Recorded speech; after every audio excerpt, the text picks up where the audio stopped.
ভোলা শহর থেকে প্রায় ২০ কিলোমিটার দূরে বোরহানুদ্দিন উপজেলা। এক সময় এটি কালীগঞ্জ নামে পরিচিত ছিল।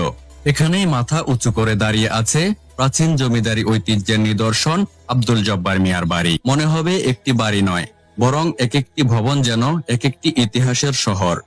দৃষ্টিনন্দন স্থাপত্য শৈলীতে নির্মিত এই বাড়ি সময়ের সাক্ষী হয়ে দাঁড়িয়ে আছে শতাব্দীর পর শতাব্দী। এই জমিদার বাড়ির প্রতিষ্ঠাতা ছিলেন আব্দুল জব্বার চৌধুরী।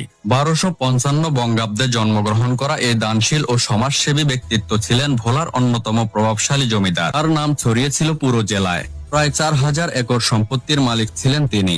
জমিদারি ব্যবস্থার শেষ পর্যায়ে এসে ১৩৩৭ বঙ্গাব্দে তিনি তার জমিদারির সব সম্পত্তি ওয়াকফ করে দেন।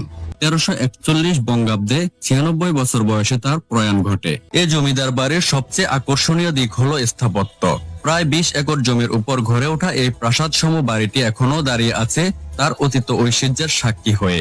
বাড়িতে রয়েছে ২ থেকে ৩ তলা বিশিষ্ট ১২টি দালান। প্রতিটি ভবনে নির্মাণে ব্যবহৃত হয়েছে ইট, চুন, সুরকি, লোহা ও সেগুন কাঠ।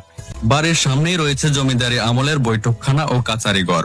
এখানেই বসতেন জমিদার আব্দুল জব্বার মিয়া। বাড়ির পেছনে রয়েছে একটি বিশাল দিঘি।